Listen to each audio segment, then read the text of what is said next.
Marjol Animation.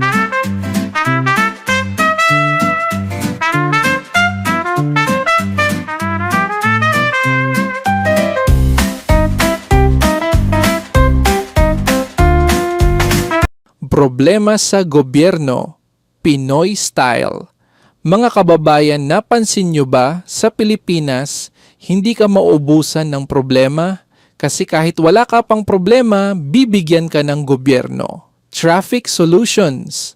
Sabi ng gobyerno, may solusyon na raw sa traffic. Every year may bago silang plano. Color coding, road widening, skyway. Pero bakit hanggang ngayon, yung kotse mo mas mabilis pa rin maglakad kaysa umandar? Pila sa government offices? Di ba pag kukuha ka ng ID o dokumento, may pila sa labas, pila sa loob, pila sa second floor. Tapos may pila pa sa photo booth. Parang pilgrimage na may kasamang scavenger hunt, public service ads. Di ba may mga tarpaulin sa barangay, serbisyo publiko para sa tao? Pero pag lumapit ka, boss, pwede po bang humingi ng tulong? Sagot agad, pumunta ka muna sa window 8, tapos pirmahan mo yung form sa window 9, tapos balik ka dito sa 2027. Election time. Pinoy elections parang fiesta. Ang daming palibreng shirt, bigas, noodles, tsaka tsinelas. Pero pag nanalo na, boom! Biglang naglaho na parang ex mong may utang. Kaya mga kababayan, kahit anong reklamo natin sa gobyerno, andito pa rin tayo nakatawa. Kasi alam natin, kahit hindi maayos ang sistema, kaya pa rin ng Pinoy tumawa. Pero sana next time, wag na lang sa atin manggaling yung punchline.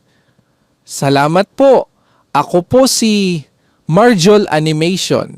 At ako lang ang komedyanteng walang load pero laging may punchline. Subscribe to this channel.